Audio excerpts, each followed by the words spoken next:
trunks separated, Dragon will be running entirely on battery power.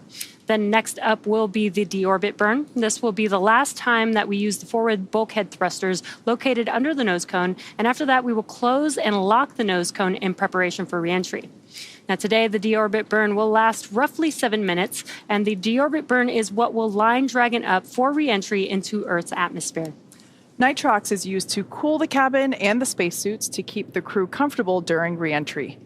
This is the same type of breathable gas sometimes used in scuba diving. Next, we'll have nose cone closure, and that nose cone, of course, is what covers those forward hatch thrusters, which we use in the deorbit burn, and also protects that portion of the spacecraft during reentry. Now, during reentry, we will have an expected loss of communication with Dragon for about 7 minutes, and that happens as Dragon passes back into the Earth's atmosphere. We expect to regain communication around 3:30 a.m. Eastern Time, although timing is not always exact.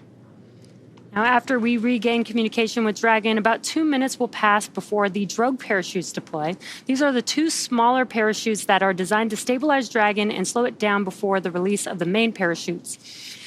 Less than a minute after the drogue parachutes deploy, we'll see the release of the 4 main parachutes. These are the big orange and white parachutes that further slow down the spacecraft. Over the course of 3 minutes, the drogues and the mains will work together to bring the vehicle's velocity down from 350 miles per hour down to just about 15 miles per hour. And once it's time for our crew to deorbit and splash down back on planet Earth, they'll be heading to one of 7 targeted sites supported by SpaceX. All of these are located... Dragon SpaceX, deorbit sequence start in 5 minutes.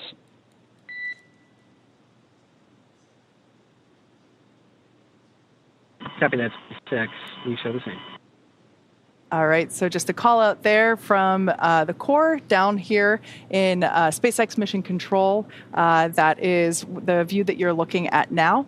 And that was just letting the crew know that they're going to begin the deorbit burn in 5 minutes. It's always good to keep the crew informed of timelines so that they can expect those events. Now, for recovery, all of the sites are located off the coast of Florida, basically either in the Gulf of Mexico or the Atlantic Ocean. Spreading the supported sites across multiple locations helps to maximize return opportunities for this mission and for future crews, lowering the chance that we'll have to wave off due to bad weather. Now, in a wave-off scenario, Dragon would remain in orbit until the next landing attempt. Since Dragon is capable of splashdown on either side of the Florida Panhandle, we have 2 identical and fully equipped recovery vessels ready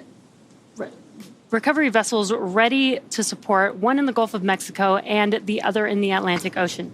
SpaceX selected primary and alternate splashdown locations off the coast of Florida for tonight's splashdown, working with a lot of different variables, including what landing sites are available and have favorable weather. Dragon has the capability to execute a unique series of orbit-lowering maneuvers using its Draco thrusters to line up its ground track for each primary location and maintain the capability to change alternate sites in free flight as weather constraints dictate. At certain milestones during the mission, the SpaceX team evaluates the forecasted weather conditions at the primary and alternate splashdown sites in order to determine if they are go or no-go. Splashdown and recovery. For return, they will be looking at a number of weather items. Some of the obvious ones are no rain or no chance of lightning in the recovery zone, both for the safety of not just the crew inside the capsule, but also the recovery teams out in the water. They're also looking for wind speeds less than 15 feet per second, or about 10 miles per hour, and relatively calm seas, so we can safely execute recovery operations, which includes landing a helicopter on the recovery ship to fly the crew back to Florida. For these operations, SpaceX closely coordinates with the United States Coast Guard to establish a safety zone to ensure public safety and for safety of those involved in the recovery operations, as well as the crew on board the returning spacecraft. Multiple notices are issued to mariners in advance and during recovery operations, and Coast Guard patrol boats are deployed to discourage boaters from entering the splashdown zones. Now, we want to stress to the public the need to respect the safety zone. Recovering a spacecraft from the water is a hazardous operation. Any other boats interfering increases risk to the astronauts in the capsule, the teams working to recover them from the water, and the safety of those that come too close. So for the safety of the crew and your safety, we recommend you sit back and watch as we'll be bringing you the best possible views of our astronauts coming home right here. In the next phase of the mission, Dragon has a series of steps to complete before returning our crew home. First, Dragon will jettison its trunk, which is the cylindrical, unpressurized part of the spacecraft.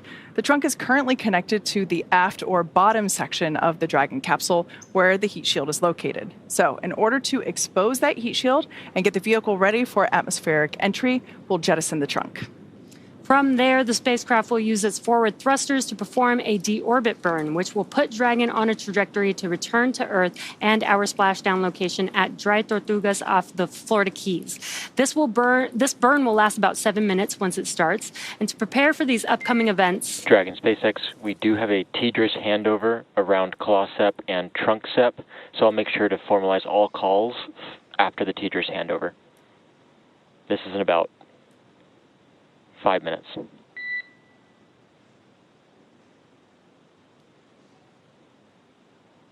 Yeah, copy that, SpaceX. We're tracking. and just some comms there from the ground to the crew to let them know that during the TDRS handover, we will lose some communication. So they're just informing them ahead of time, and they'll make sure that they'll communicate the comms after they gain communications back with the crew. So to prepare for these upcoming events, right now the Dragon capsule is doing a couple of things autonomously. One of these steps includes isolating the thermal control system fluid loops from the radiator. This system is what will help keep the internal temperature of Dragon temperate for deorbit sequence start.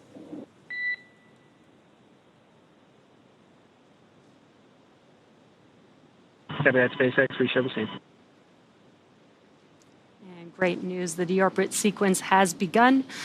Again, this system is what will keep the internal temperature of Dragon temperate for the crew during reentry. Dragon is also initiating separation of the claw mechanism, which will terminate data, power, and fluid connections between the capsule and the trunk.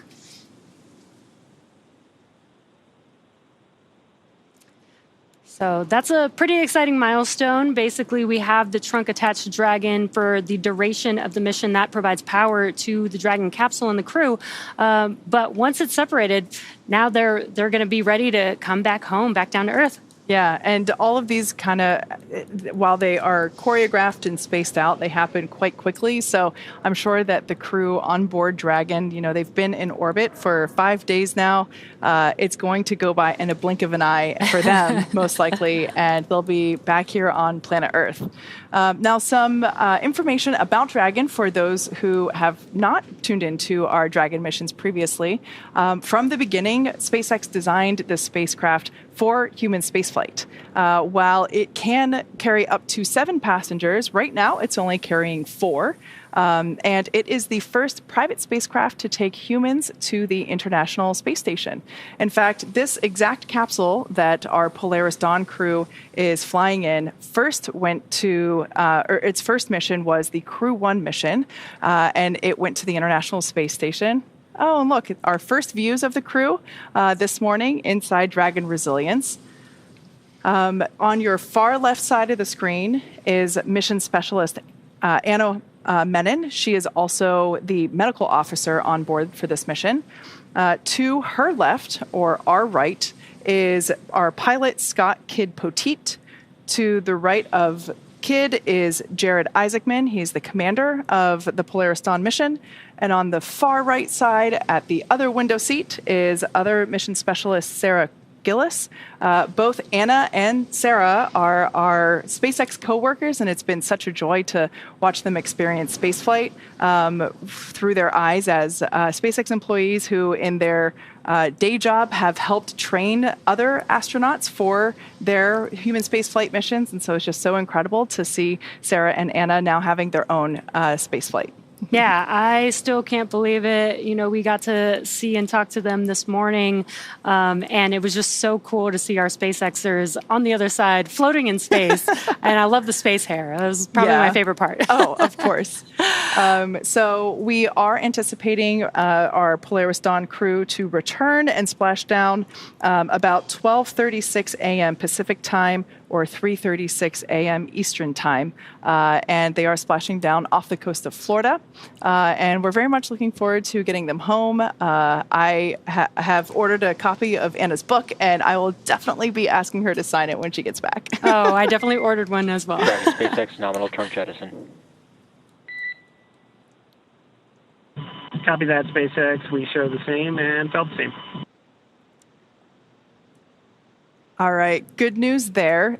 We just heard that the trunk has been jettisoned or separated, which is great news. Like we were saying before, we had to basically unconnect with the trunk in order to expose the heat shield, which is the most important thing when it comes to re-entering the Earth's atmosphere. And we're doing that trunk separation now so that the trunk and the capsule don't return together in the same trajectory. So good news there that the trunk is now jettisoned. Yeah, exactly. So that means that telemetry is looking good. The nitrox system is primed for cabin and suit cooling. And again, the heat shield is exposed and ready for atmospheric reentry. Now, Dragon will slew, or what we call maneuver, itself into the correct position to deorbit. To do the deorbit burn here in just a few minutes. Now, for the deorbit burn, this is the last time that the forward Dracos, which are the 4 thrusters located on top of the vehicle, will ignite. The deorbit burn will place Dragon on a precise trajectory to return to the splashdown zone off Dry Tortugas in the Florida Keys and will last about 7 minutes long. Dry Tortugas is a new landing location for Dragon that our teams activated in a couple weeks just prior to the Polaris Dawn mission's launch earlier. This is the first time that we will be returning Dragon to the Dry Tortuga splashdown site, which is pretty exciting. I was personally very excited to hear this because I did a presentation about Dry Tortugas National Park when I was in middle school. So I knew exactly where they were going when I heard the name. Full circle moment there. Indeed. So we were talking a little bit about the different burns that the Dragon capsule does in order to deorbit and return to Earth safely.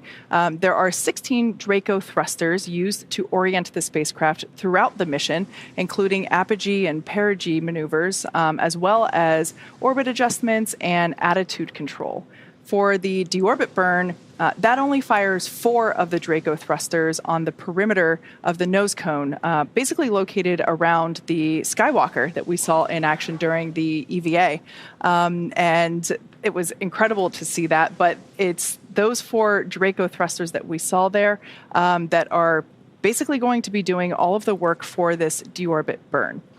Each Draco thruster is capable of generating 90 pounds of force in the vacuum of space. And it's pretty cool to see them in action. We actually saw some video captured while they were doing some orbital adjustments earlier in the week posted to X that I just thought were so cool because you also got to see some earthly lights from the ground in the background as well. Oh, yeah. The views from this mission were incredible. We got to see a lot of things that we've never seen before, especially with the Skywalker at the top of Dragon. That's the same location as where those 4 Draco thrusters are, but just a new mobility aid that they were able to use during the spacewalk. Just a lot of cool firsts on this mission this week. Indeed. It has been a long week, that is for sure. It seemed like every day there was action happening, and we're super excited that they're going to be coming back soon and share more of their experience with us when they're on the ground.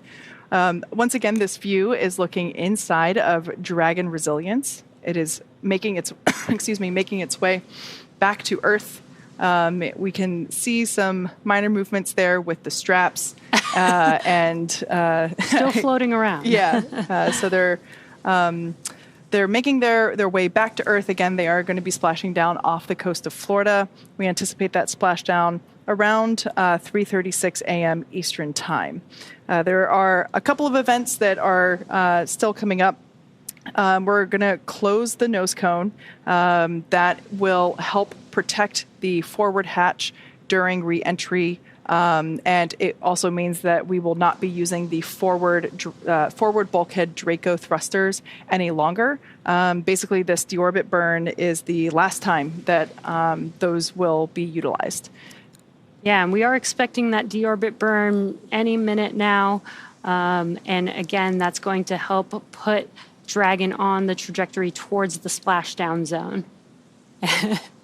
And again, as a reminder, they are still currently in space, in orbit, and have not re-entered the Earth's atmosphere just yet. That's what this deorbit burn is going to help them adjust to that trajectory, and then they will perform the entry of Dragon back into Earth's atmosphere. Clearly, Anna is savoring the last few minutes of her microgravity experience. And that deorbit burn is in progress. It's about a 7-minute burn. Once again, this helps to put the Dragon capsule into the correct into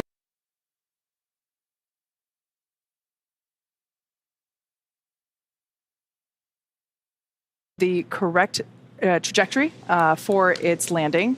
This deorbit burn is the last time that we use those 4 forward Draco thrusters for this mission. Yeah, and again, Dragon has not entered Earth's atmosphere just yet. This deorbit burn is what lines the vehicle up and puts it on its final trajectory to the landing site near Dry Tortugas off the Florida Keys. Now, right now, the crew are using their screens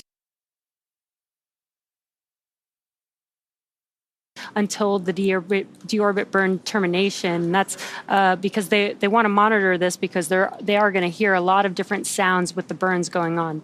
So Dragon is currently flying free itself, and so all the crew has to do is stay strapped into their seats and keep an eye on things.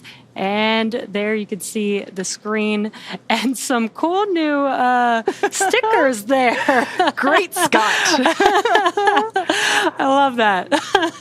I love to see how they add their own personality, like just right there in the middle of that 1.21 gigawatts, obviously referring to Back to the Future.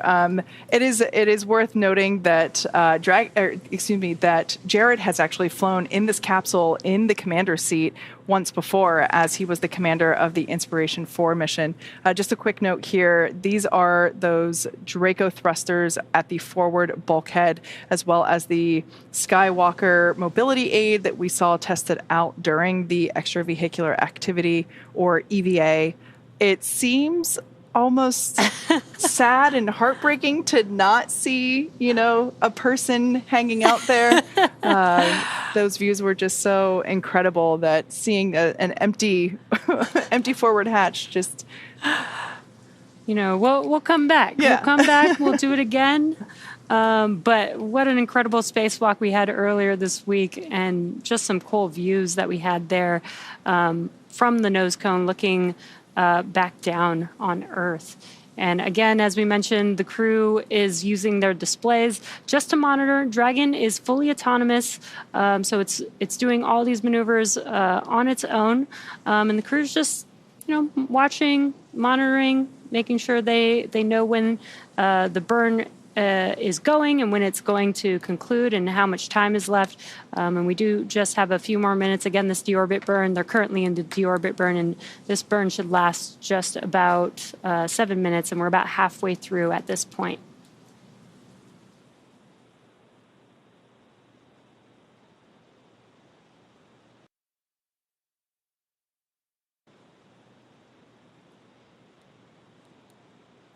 I love this view here. So just for a little bit of frame of reference, on the left side of the screen is Commander Jared Isaacman, and the right-hand side of the screen is pilot Scott Poteet, although he prefers to go by his call sign Kid.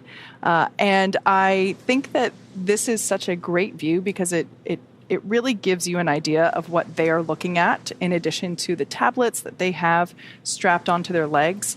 You can see the procedures that they are following along with, as well as the display that illustrates which Dracos are firing at what point. Now, this deorbit burn is still underway. I'm going to pull up the map real quick, but it looks like that might be Australia. Yeah, according to our Dragon tracker, that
And you can see how fast they will move as they will be splashing down off the coast of Florida. And they're just passing by Australia right now. We do expect splashdown to happen in about 30 minutes or so.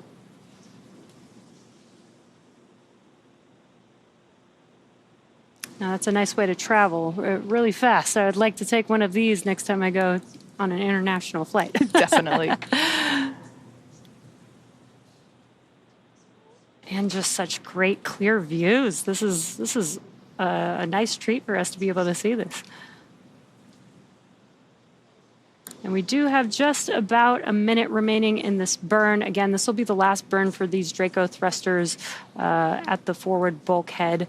And once this is complete, then we can close the nose cone. We do close the nose cone in preparation for re-entry. And that helps allow us to reuse the capsule. It makes reusable a lot easier when you can open and close the nose cone. Previous Dragon designs, we did jettison the nose cone. Now we keep it attached, so in preparation for entry, we do close and lock that nose cone.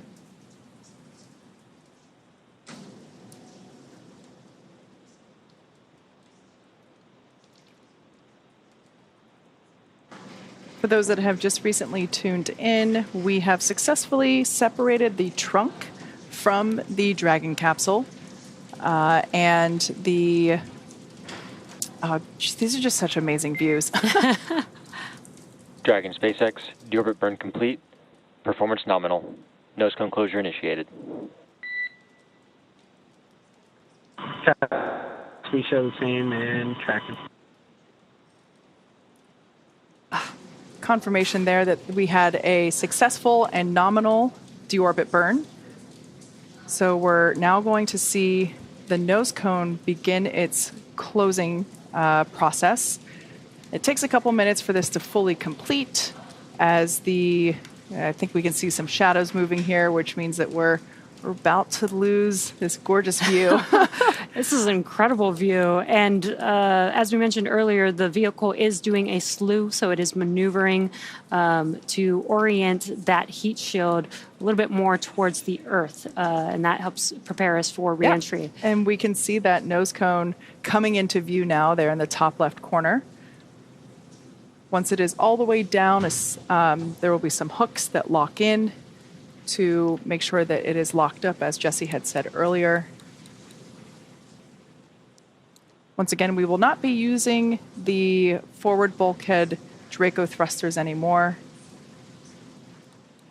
Honestly, this view is just so cool to see everything that's happening. You can still see Earth.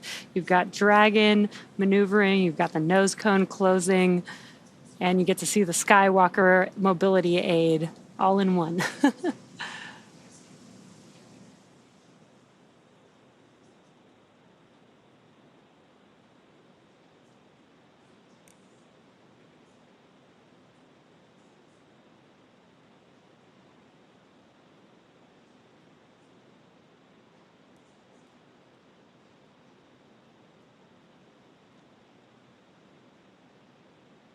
We can see that nose cone coming down to its final position ever so slowly and ever so sadly.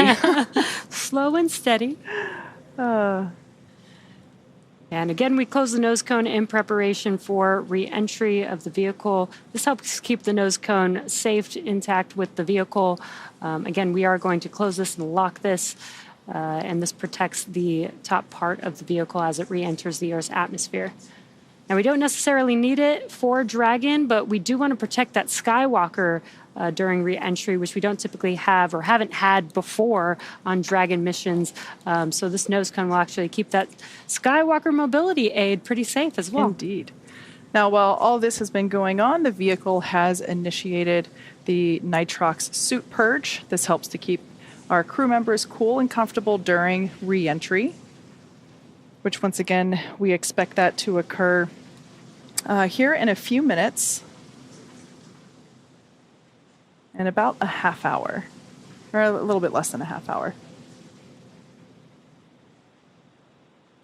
The exterior of the vehicle will reach temperatures of about 3,500 degrees Fahrenheit.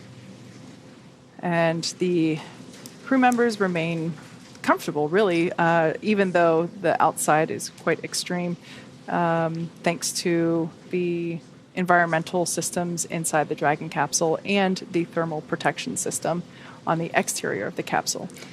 Yeah, it's pretty important to keep them cool on the inside. Again, we don't have the trunk of Dragon anymore, so it is on internal power, but it's enough power to keep everything cool inside the cabin, because as it re-enters the Earth's atmosphere, it can get up to about 3,500 degrees Fahrenheit, which is pretty hot. Yeah. We've heard some of the crew members that have flown on Dragon that sometimes they can even see some of the sparks through the window. The plasma. So, yeah.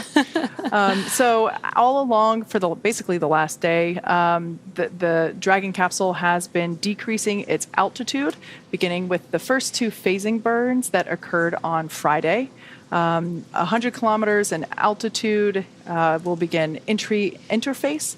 And at that point, that's when the crew begin to feel the effects of the Earth's atmosphere. I just love these stickers here. It's so great. And again, the crew is just monitoring. They also have their tablets. They have the displays. They can follow along with all the procedures that are happening every single step of the way. With everything that's happening with the burns, with the nose cone closing inside of Dragon, they'll be able to hear some different sounds. So being able to follow along with the procedures is really important so that they can connect the dots with the sound to the action that is happening outside of the capsule. At this point in time, we're just standing by to hear confirmation of the nose cone's closure. Once we get that information, that basically completes the first half of our deorbit process. Once again, these views live from inside Dragon Resilience, looking over the shoulders of our commander and pilot, Jared Isaacman and Kid Poteet. And currently they are traveling 17,500 miles per hour while they are still in orbit. But they will go down to about 350 miles per hour once the drogues deploy. And then the main chutes are actually going to slow the vehicle down so much that by the time that they splash down back on Earth, it's only about 15 miles per hour that they'll be going. So those drogue chutes and main chutes are pretty important and do a very good job of slowing the vehicle down. Yeah, we actually now build our drogue parachutes in-house. Shout out to the Bloomfield team up in Connecticut. These drogue parachutes do quite a bit of work, and actually, if we didn't have drogue parachutes, we would have to have more main parachutes, and they would have to be twice as big in order to effectively slow the capsule down. Basically, the drogue parachutes deploy around 18,000 feet when the vehicle is going about 350 miles per hour, and the vehicle thanks to the drogues and the heat shield, and really just the continued friction of the Earth's atmosphere, helps slow it down to 119 miles per hour when the mains deploy at about 6,500 feet. So they're really important pieces of the Dragon capsule, and it's always so fun to watch them deploy. I can only imagine what it would feel like to be in the capsule as you're starting to feel Earth again, and then these things pop out and really slow you down. I'm sure it's a welcome feeling, but also kind of a sad one, because it means they're really at the very end of their space flight. Yeah. I'm sure it's probably somewhat similar to skydiving, but except they're coming from microgravity into gravity. Correct. SpaceX, nose cone secure for entry. Copy that, SpaceX. All right. So there we heard it. The nose cone is confirmed to be completely closed, and that is great news as we begin the second half of entry. Right now, Dragon is beginning to flush nitrox into the cabin and continuing to top off the crew's suits with that cool air. Again, this is what will allow the cabin temperature to remain comfortable while external temperatures reach 3,500 degrees Fahrenheit. The heat shield is pointing forward, leading the capsule to the landing site. Now, while we wait, let's talk a little bit about some of the highlights from the week. On September 11th, the crew hosted a book reading of Anna's book, Kisses from Space. The book details a Mama Dragon's trip to space and the inspiration she draws from her 2 kids and husband on Earth. After her book reading, Anna and the entire Polaris Dawn crew held a Q&A with St. Jude patients to answer their questions about space. On that same day, orbiting Earth on board Dragon, the Polaris Dawn crew talked with families and representatives of Folds of Honor, an organization providing educational scholarships to spouses and children of America's fallen and disabled military service members and first responders. And just yesterday, the crew connected with Air Force cadets who helped train them for a week of solo skydiving at the United States Air Force Academy in Colorado. Yeah, and it's been a pretty jam-packed week, and those were just a couple of events that they, did while they were on orbit. But there's been so many experiments, so many records that they've been able to break. They hit the highest apogee since the Gemini 11 mission almost 50 years ago. They performed the first ever commercial EVA spacewalk. They flew and utilized our newly designed EVA spacesuits, which we designed in-house here at SpaceX. So just a lot of exciting stuff. Such a great mission.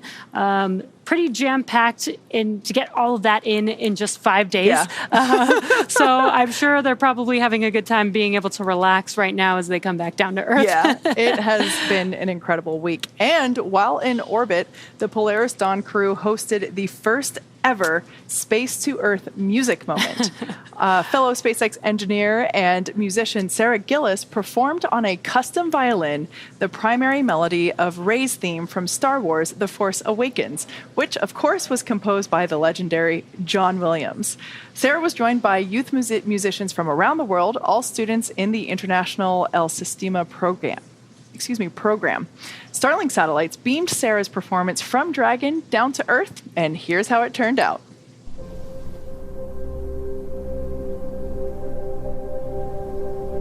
Three, two, one.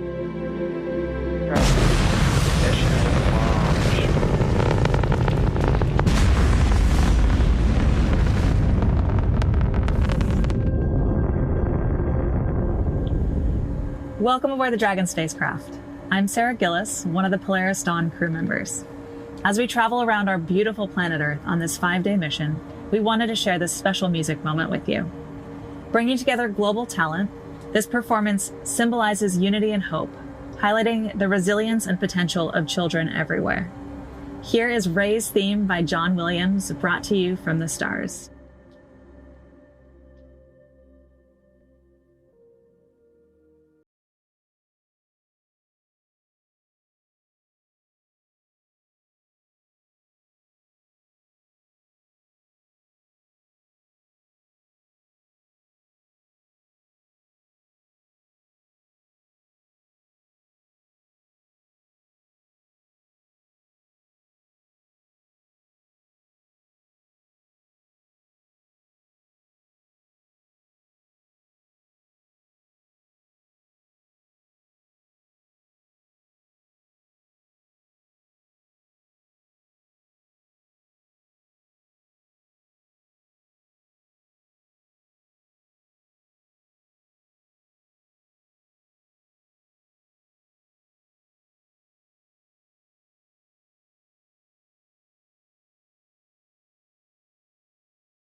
Wow. I have watched that so many times.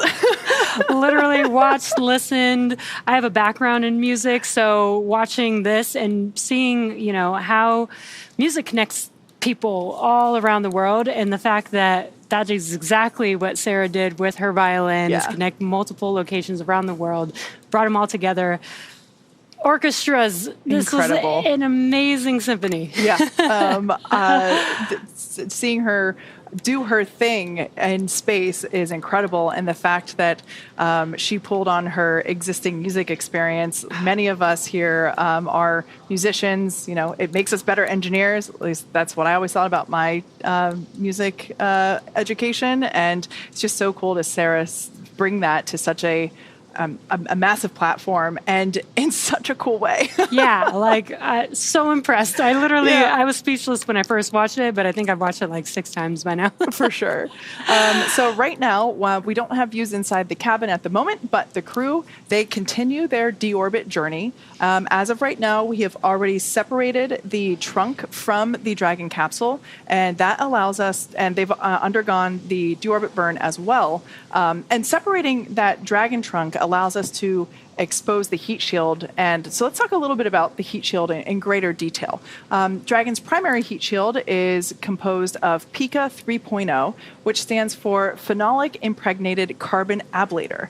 The first-gen PICA was actually developed by NASA for studying and sampling comets within our solar system. SpaceX partnered with NASA to develop PICA X, which was the second-generation product used on all Dragon 1 CRS missions that successfully resupplied the space station on 20 missions. PICA 3.0 was developed specifically for use on Dragon 2 crew and cargo, with enhanced structural and thermal properties that optimized the heat shield and drove down cost and mass. Yeah. The remainder of the Dragon capsule is composed primarily of a SpaceX proprietary ablative material, or SPAM.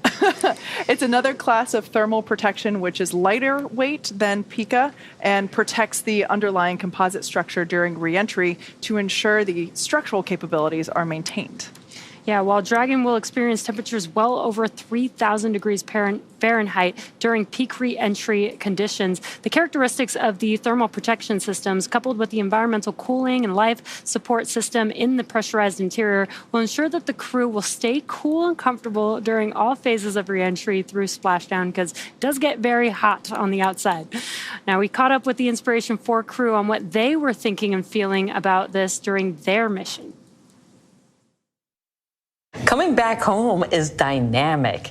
It is exciting because you hit the atmosphere like a bullet. You're traveling 17,500 miles per hour, or Mach 25. And then when you hit the atmosphere, the capsule starts slowing down. And as a result, you get this G load that comes on you quickly, and then it's sustained. And at the same time, the Dragon's making these giant S-turns, which is, again, dialing into its location, but also slowing down the capsule. And for me, I was just sitting there like, this is fantastic. That's what was going through my mind. Yeah, and there's that rhythmic pulse of the Draco engines that are steering you and orienting the Dragon capsule in the right direction. And that's all you hear until the parachutes deploy. You see the light change through the windows because it is making those S-turns. And you don't hear the wind go by until you get to about 50 kilometers up, and that's when you start to hear the rush of the wind, even though you start to feel those G's pretty early. It's an eerie but calm feeling. Do you remember feeling that when the parachutes deployed, all of a sudden the Dracos just shut off and now we're just there? Not until you mentioned that. I'm glad you remember that. I know, but I just remember the feeling of relief of being like, yes, the drogues fired, and then the mains, because Jared had his hands on the buttons in case there was something we needed it, and it's a dynamic, interesting time of reentry. I'm not gonna lie, I was nervous for reentry. Okay. Just launch. You're so excited because 8-9 minutes, I'm going to be in space. But then reentry was more intimidating for me, and then it was also just It was more dynamic. It was more intense physically. After you'd had no days of zero gravity, and then you started experiencing the G's again, and then you're up to 4.5 G's. It's really intense. You're just trying to breathe. And when the parachutes come out, it sounds like explosions. It is. The pyros go, yeah. And then you're waiting. But it's such a relief. You're really happy to hear those explosions. You really are. Yeah. And I just remember when we started entering the atmosphere, I could see like fire from the window, and it was cool.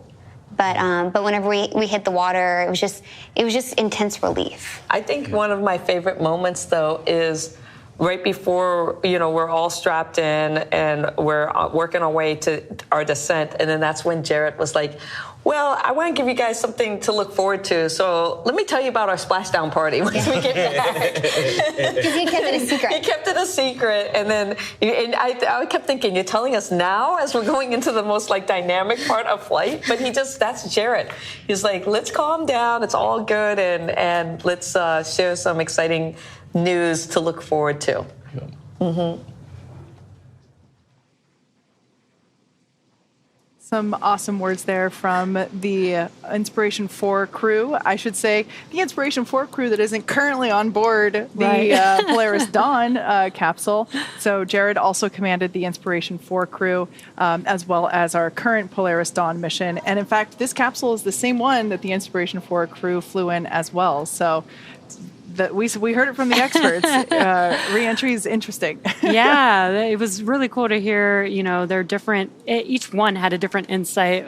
Haley was, this was the more dynamic portion that she was maybe a little bit more worried about. And Chris talking about how the Draco engines go silent. Yeah. Just love hearing the thoughts from that experience. Yeah.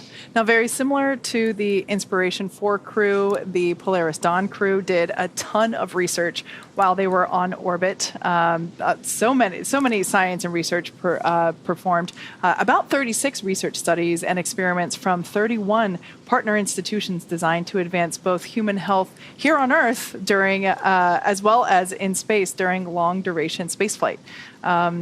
There is a great opportunity for these individuals to really bring another element of research to issues and health concerns that we have here on Earth, and that's pretty great. We have had a full complement of research, an action-packed schedule for this mission. We've had about 40 science and research experiments that we have been tackling, and they span all sorts of genres, and we're really excited to talk to you about a few of them today. So right here, what you see, this is a butterfly ultrasound device. And it's really neat because it can work with an iPhone or an iPad or just any sort of tablet device. And so it's really portable and you can take it anywhere, even to space.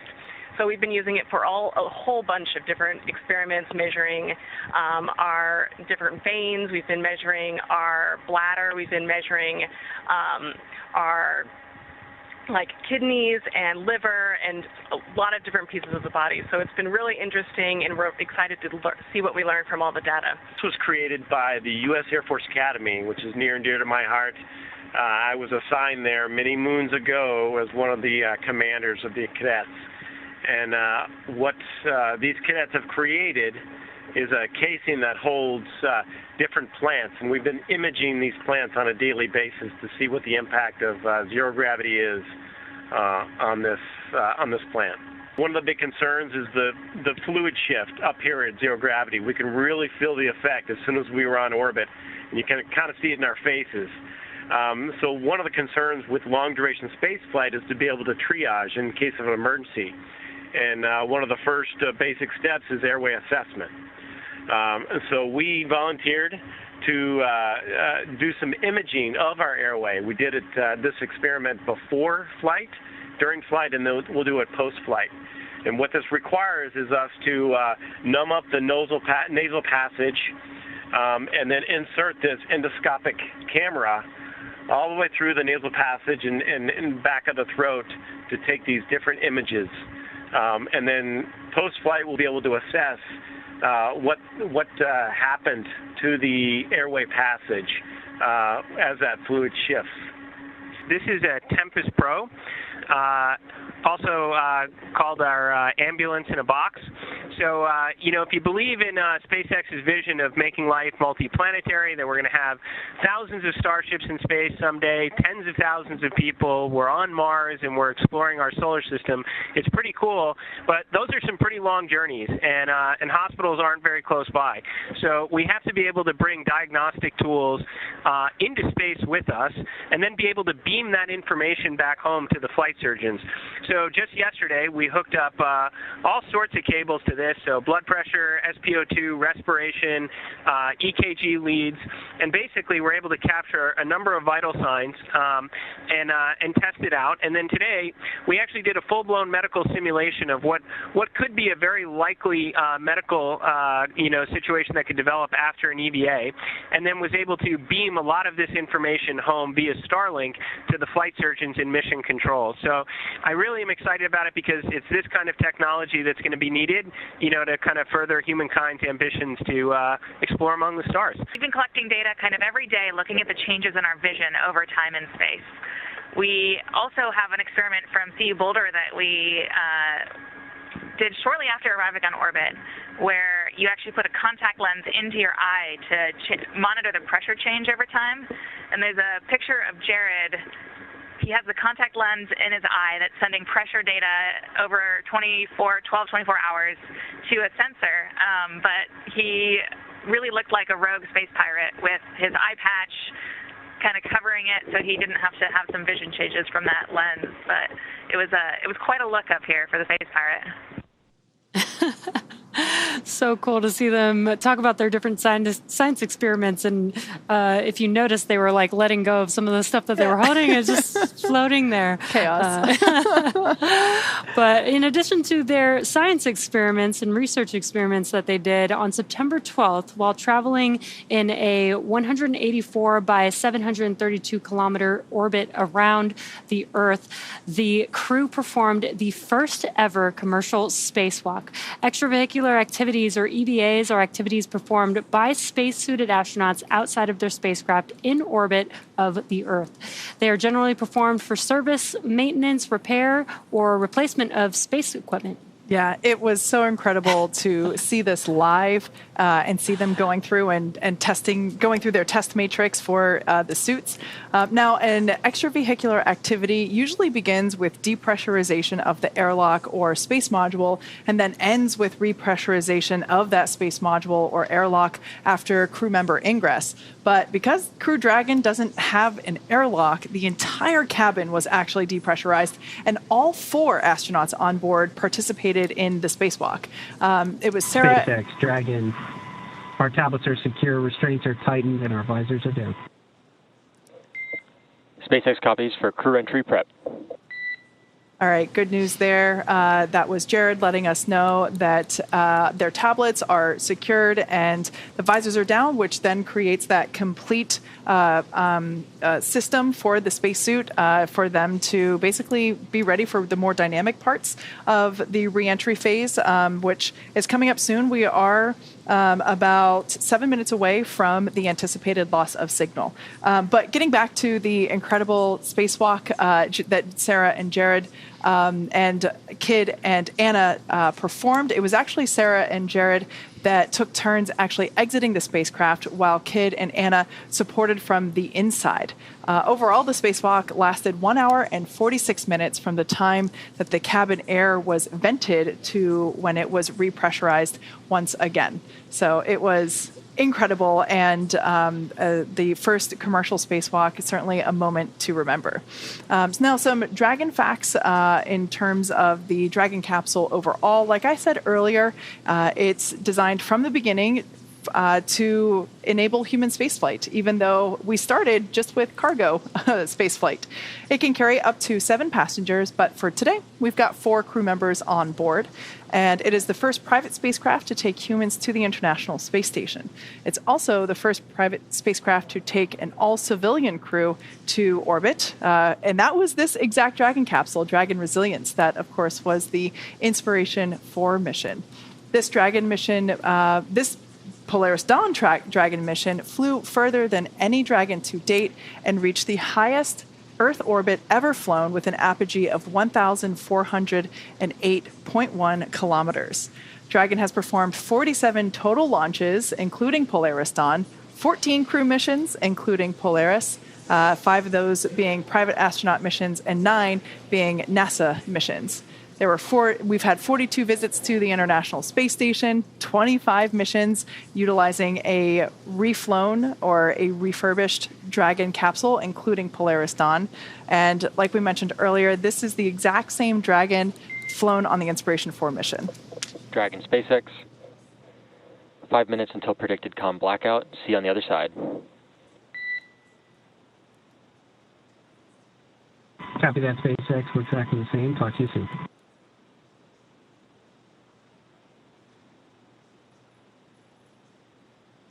And we just heard some comms from the core to the crew, letting them know we're just about 5 minutes away from that blackout period, which is very, very exciting. That means that the crew is almost going to get through the portion of passing through the atmosphere, re-entering the atmosphere, coming back down to Earth.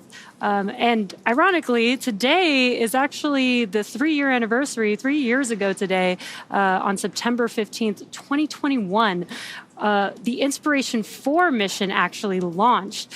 And so we got to hear some thoughts. We don't get to hear the Polaris Dawn crew. They haven't gone through this re-entry period. So we got to hear some thoughts from the Inspiration 4 crew on their thoughts of this re-entry period. It's now time to come home. We've been floating in space for 3 days. What did it feel like to you guys to all of a sudden experience a 1/10 of a G as we came back? Okay, you said that liftoff was your favorite part. Coming back was actually mine. I loved hitting the atmosphere and the dynamics of it and having the G load, come on quick, and you're like, okay, gravity's heavy. I much preferred launch over splashdown. But yeah, because we were in space for 3 days, and this is something I didn't think about beforehand, but whenever we started entering the atmosphere and started feeling the gravity again, I remember saying out loud, oh my gosh, this is so intense. How many G's are we at? And Jared said 0.3. I know. So we were at a third of Earth gravity. And I was like, how are we going to get to 4.5? But you just get through it. Yeah, just keep breathing, right? And then you just pray the parachutes will open. And then whenever they do, and then you hear from SpaceX 4 healthy mains, I remember screaming, thank God. Well, that's the most intense, when they talk about the Dragon being autonomous and stuff, on ascend going up, if the launch escape system will probably catch an error before Jared and I could react. Right. We could do stuff, but you've got that. But coming back, you can't abort coming back. You can't. You can't. But the most intense moment, I think, for the commander and the pilot is making sure that the drogues and the mains come out, because we have a short window where we can manually fire them if they don't.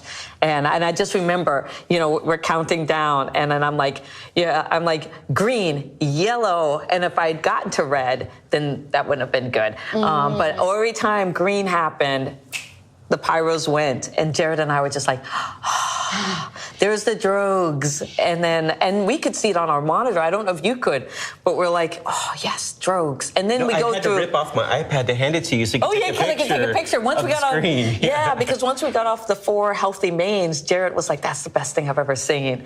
And I was like, yes. Yeah, and then it was like, at that point, it was so peaceful because re-entry was very dynamic. It was the G-forces were so intense. It was more shaky than launch was. And then when the parachutes deploy, they lift you up and shake you all around. And then after they're out, then you're just kind of falling down. I remember it sounded like a summer breeze outside, and we were like in 1G and just drifting down. And then we hit the water. We knew it. It was. Well, that was one thing too. When you said you're looking at the screens, you and I had a pretty good view, Haley, of we could actually look out the windows at that point. And I remember seeing the Dragon capsule reorient, and as it's making those S curves to the atmosphere and seeing the clouds move very dynamically. And see, I'd love that. That, to me, hearing the Dracos firing and it's like as we're doing these giant S curves. That's exactly what it sounded like. Yeah, it's like ingrained in my memory. And I'm like, and I remember just being there and being like, this is so cool. Yeah. And just the technology of what SpaceX has done and being able to, have a capsule that will dial itself in and slow down down, your descent, it's just amazing. Such a great experience. But splashdown was awesome because when we hit the water, you're just like, we did it. It was a very emotional moment, more than I expected. I love what Dr. Proctor said there. We did it. Yeah. I literally love seeing all the reactions because, we don't get to, experience these events with them. And every single one is very unique to each person's experience. And I love that all three of them have just like a different view of how each event went. Yeah, it's so great to be able to hear their reactions. And I look forward to hearing the Polaris Dawn crew's reactions once they get back on Earth and share their experience with us. Now, the Polaris Dawn crew, we are coming up to our anticipated loss of signal. This is the point in time in which the amount of plasma building up on the exterior of the vehicle becomes significant and that we are unable to command the vehicle or receive telemetry or communicate with the crew. So this happens every time a Dragon capsule comes back through the Earth's atmosphere, and we're anticipating about a 7-minute loss of signal for today's re-entry. But it's a period in which a couple minutes before it ends, we'll hear the core call out, the core being the crew operations and resources engineer. And that person is the voice to the crew, and they're sitting right there in that room on your screen. That is Mission Control here at SpaceX in Hawthorne, California. And a couple minutes before the blackout period ends, we'll start to hear the core hail the Dragon capsule because sometimes they get through it quicker and we're able to communicate earlier than anticipated. So yeah, it's an expected period where basically no vehicle telemetry is received by Mission Control or the recovery team, and we're unable to command the vehicle. So as a reminder, though, the Dragon capsule is programmed to and designed to fly itself. So as we heard from the Inspiration 4 crew earlier, it is a period of great anticipation, but coming out on the other side is a moment of a lot of joy. Yeah, it's super exciting. We are expected to be in the blackout period at this moment. We did hear the core call that out about 5 minutes ago. So we should be in that blackout period. Again, it should last about 6-7 minutes. And what's expected to come next is going to be, once we get through that blackout period, we will confirm we have comms with the crew once again, and then we will be expecting the drogue parachutes to deploy. Again, that helps slow the vehicle down. They've been flying very fast in space at 17,500 miles per hour. Those drogues are going to slow down the vehicle to about 350 miles per hour, and then the 4 main parachutes will deploy and slow the vehicle down as it's making its way back down to Earth, and should touch down at around 15, 16 miles per hour. So these chutes are very, very important to help keep the vehicle slowly moving towards the Earth, scrubbing that velocity as they've been moving very quickly. But they should have a very light touchdown back on Earth in the ocean. You can hear a little bit of a crowd here forming outside of Mission Control. You can see there on your screen as some of our fellow employees are gathering in anticipation of the splashdown. It's always one of the best, not one of the best place to stand for these types of events, although it is pretty late on a Saturday night, so perhaps not the normal size crowd. This is a pretty good event for a Saturday night, I think. This is where I'd want to be. So once again, we are in the blackout period. Anticipated loss of communications. We do anticipate to regain those communications around 12:30 a.m. Pacific time or 3:30 a.m. Eastern time. Just after that, as Jesse was saying, we'll see the drogue parachutes deploy about 2 minutes after, and then about 2 minutes after coming back from the blackout period, we'll see those drogues deploy, and then just a minute later, we'll see the main parachutes deploy. So, as we said earlier, this is a series of events that when you start, it seems like, oh man, it's going to take a while, but they do happen in rapid succession. And I just noticed there's a turtle inflatable down in front of Mission Control in celebration of our new landing location at Dry Tortugas. Yeah, I love that. Celebrating our new splashdown zone, welcoming the Polaris Dawn crew home. And we are a little over halfway through that blackout period. We are expecting to hopefully gain comms back in about a couple minutes from now again. And this, you can see on your screen, is the first ground view of the Dragon capsule making its way back, entering the Earth's atmosphere. I love this view. It's so fun to watch this. I can only imagine what it would be like to watch it with our own eyes. This thermal view in particular is really cool because you can see the trail behind it. Oh, now, that is so awesome. There's 4 humans inside of that capsule right now. Now, once again, we are in the anticipated communications blackout period. Basically, there is an envelope of ionized air around the spacecraft, and it blocks radio signals from reaching Dragon. So this basically plasma field around it prohibits us from commanding the vehicle or from communicating with the crew. So this anticipated blackout period lasts about 7 minutes, so we should be coming out of it here in about the next minute or so. We will probably start to hear the SpaceX core begin to reach out to the Dragon capsule, just trying to hail them, or we might even hear from the Polaris Dawn crew first. Oh, that's an incredible view from the recovery ship stationed out in the water. That is a sight to see for the people that are watching this live. It's not a comet. It is just the Polaris Dawn crew coming back to Earth. Wow, that is an amazing view.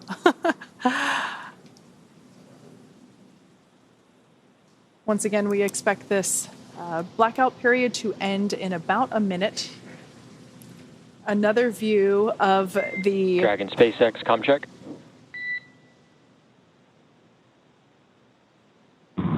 Dragon has you loud and clear. Help me, SpaceX. Loud and clear, Jared. Expect automated chute deployment. Incredible views, incredible comms. We have regained communications with the Polaris Dawn crew. This is a drone circling the recovery vessel. And that little white dot, the big white dot on the right, obviously the moon, the little white dot there in the center of your screen is the Dragon Resilience vehicle making its way, its final few kilometers back down to planet Earth after spending 5 days in orbit. Wow, just some epic views tonight. You can hear the crowd here in Hawthorne getting excited.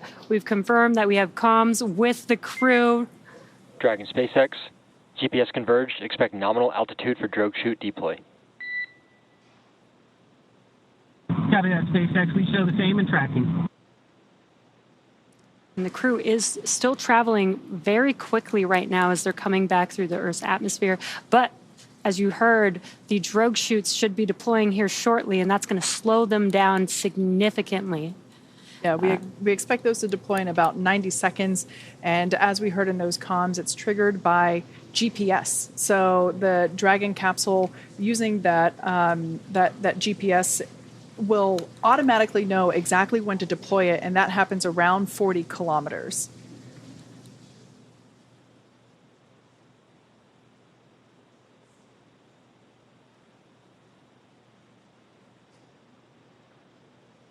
Once the drogue parachutes deploy, about a minute after that, we'll see the main parachutes. And it's pretty incredible that we only...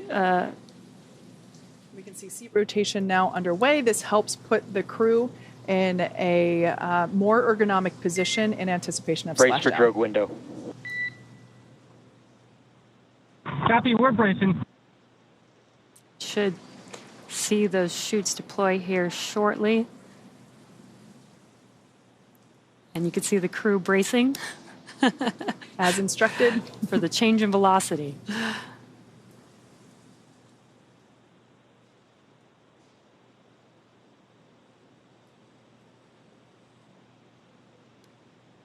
Standing by for deployment of the drogue parachutes. These will help bring the vehicle down from about 350 miles per hour when they deploy down to about 119 miles per hour when the main parachutes deploy. There we can see that the drogue chutes have successfully deployed.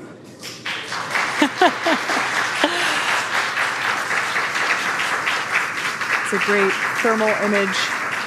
And that view is from the actual basin where those drogue parachutes are located. Dragon SpaceX visual on 2 healthy drogues. Copy that, SpaceX. We show the same. These drogue parachutes help to stabilize the Dragon capsule and get it into the right orientation before those main parachutes pop out, as well as providing that initial deceleration. This is such a great thermal shot of the Dragon capsule. You can see it turning a little bit with the drogue parachutes. And there are the 4 main chutes now deployed. They'll slowly open up to their full deployment here in just a few seconds.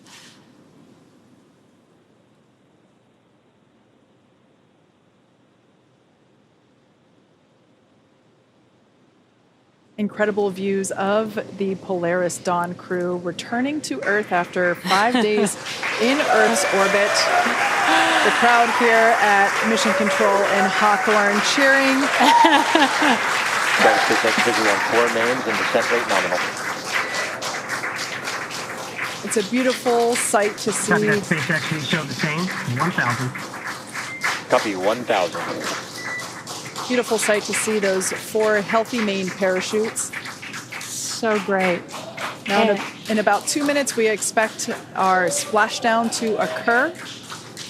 And you may hear the crew and the Corps talking. They're communicating about their altitude as they make their way back down to Earth. We should start. 800.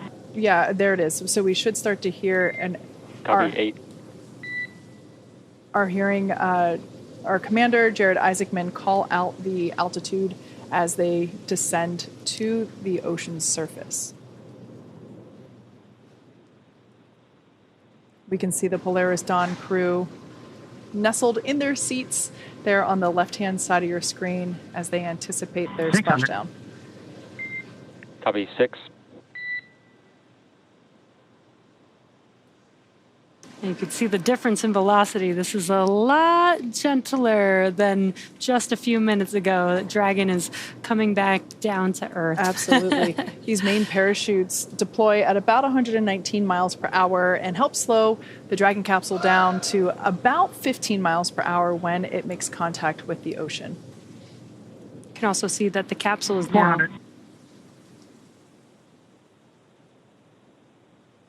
The capsule is now stabilized. It's no longer spinning like we saw it with the drogue parachutes.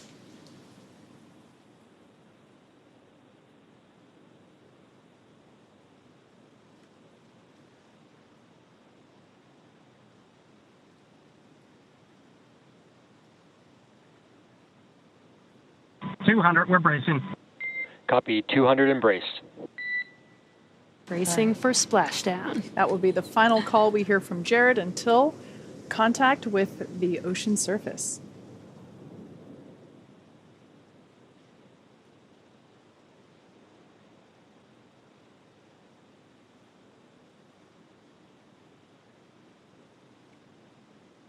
Standing by for a splashdown of the Polaris Dawn crew.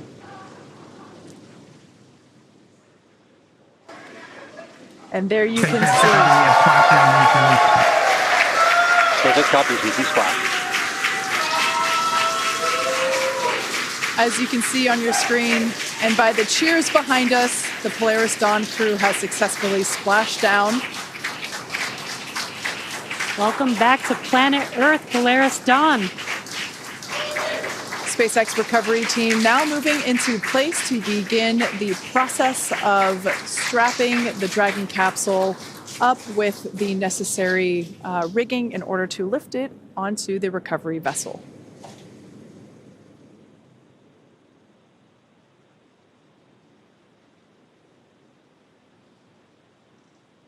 Dragon capsule appears to be in a pretty stable position after... SpaceX Dragon, vehicles code 1, cruise code 1. SpaceX copies code 1.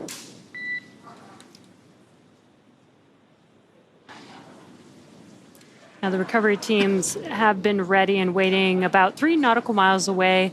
So it's going to take them just about 30 minutes to make their way to Jared, Kid, Sarah, and Anna, who are currently inside of the Dragon capsule that you see there on your screen, back here, home on Earth.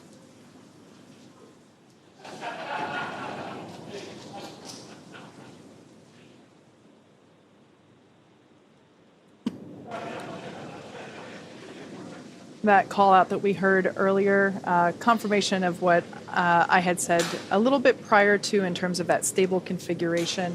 That code 1 call out is the reflection of the crew's reporting of that landing position. We can see the Dragon capsule bobbing in the distance. Like Jesse said, the recovery team is a little ways away from the splashdown location, obviously to ensure their safety, as well as the safety of the Polaris Dawn crew.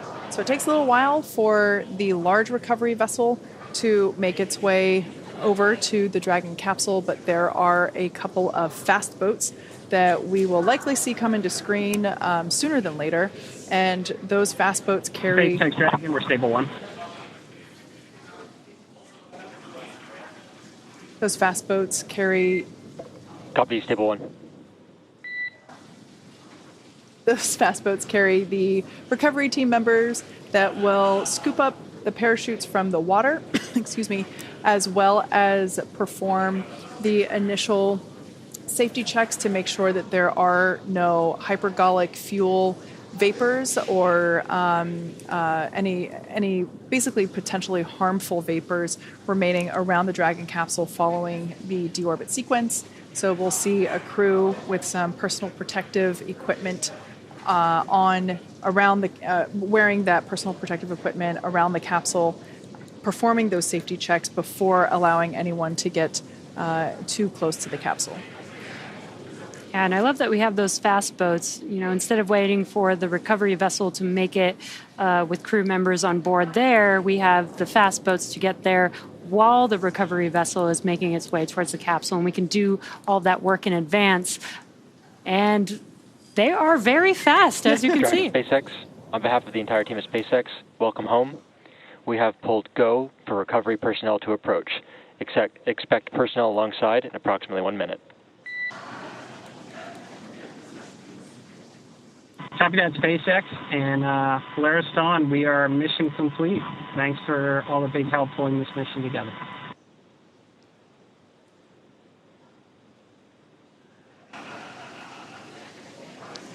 Now, we did see a jet ski pass by.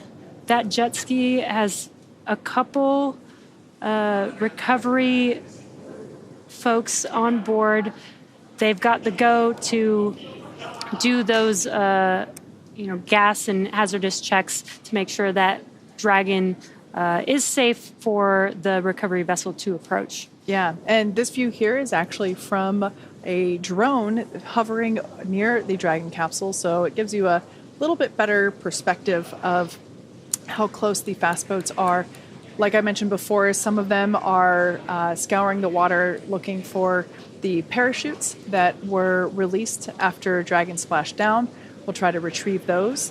And another fast boat will approach and begin those safety checks for any hypergolic vapors. And yeah, we can see them getting... actually, you can kind of see one of those parachutes there floating in the water to the right-hand side. And then the moon in the distance. What a great view. Some great lighting from the moon at this night splashdown tonight. I'm pretty sure this is the first time we've had these views on our recovery webcasts. So it's pretty cool to see. I love that we get this view right here where we can see the lights on inside Dragon capsule through the windows. Almost looks like the eyes of Dragon. Yeah, that's pretty cool.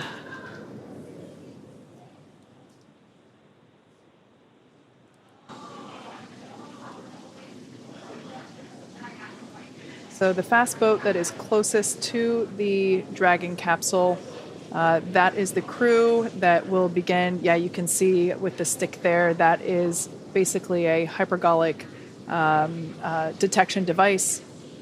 And yeah, they will attach to the Dragon capsule to get a little closer. And we can see that they have respirators on. This helps ensure that if there are any lingering vapors, that they will not be exposed to those.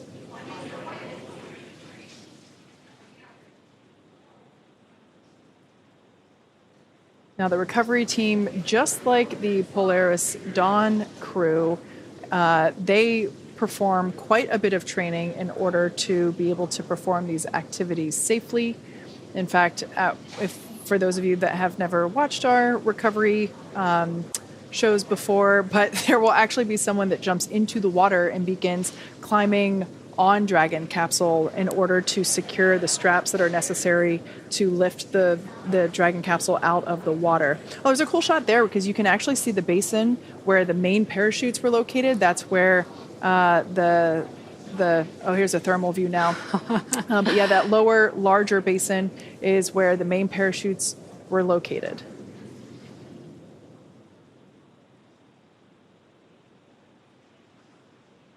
That Dragon capsule definitely looks toasty, having come back through the Earth's atmosphere. A little bit toasty there. It was a little hot coming back. Yeah. And again, right now the recovery team is ensuring the safety of the crew, making sure there's no hazardous gases around the vehicle. They're pulling the chutes out of the water. Which is what that thing is below the Dragon capsule there on the bottom right-hand side of your screen. It is not a giant squid. I love how there are lights on these boats. Maybe not there. Actually, I take that back. I don't think it's lights on the boats. I think it's lights with some of... Dragon SpaceX, hypergol sweeps, and unfired ordnance checks nominal. Rigging in progress, approximately 5 minutes until capsule lift. Stand by for PMC. Copy that. 5 minutes for capsule lift, and glad all the checkouts are good. All right, great news there, letting us know, and we can see that the crew members have basically taken off their respirators, allows them to work a little bit more efficiently. Also heard that the crew will have their... Dragon SpaceX for PMC. PMC standing for Private Medical Conference, so this is an opportunity to check in with... SpaceX. I would like to try and do the PMC in 10 minutes, 10 minutes, looking for crew to be okay with that wait.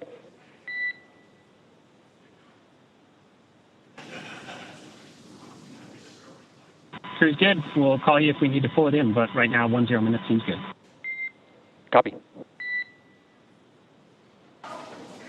All right, so that PMC Private Medical Conference, that's just an opportunity for the crew to chat with the flight surgeon, check in, make sure everybody's feeling good. So it sounds like the crew is on board to have that occur in 10 minutes.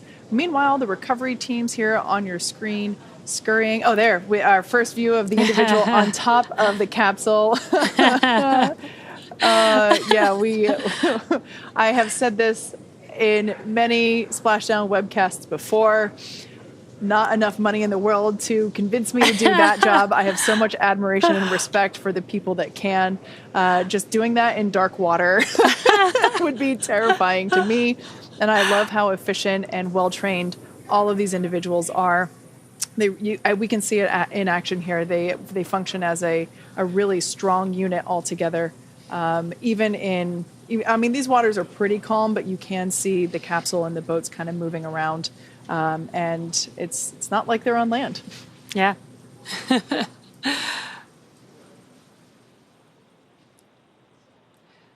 And yeah, Kate, I mean, at least they are near the Florida Keys. They probably got some pretty clear water, even though it is nighttime. I wouldn't mind, jumping on top of the capsule and trying to rig up the Dragon capsule there. It looks like a pretty fun job, actually. Yeah, I think nighttime would be a hard no. Daytime, maybe. Dragon SpaceX for PMC. Go SpaceX. All right, we're actually ready to do a PMC now, so I'm going to be privatizing Dragon to ground. You'll next hear from the ship surgeon. Copy that, SpaceX.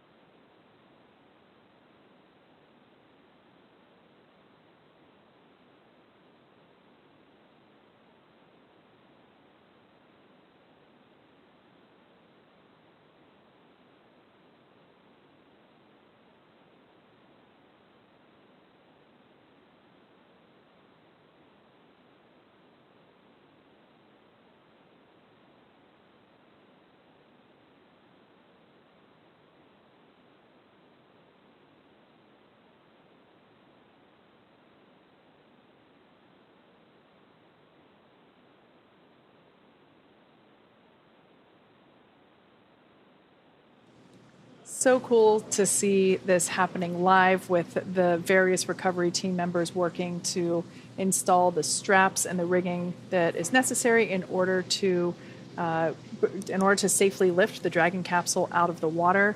I want to give a special shout out to the SpaceX weather team and the recovery team for unlocking this location and adding it to our sites of availability for Dragon recovery opportunities and options, because as we saw trying to launch this mission when we were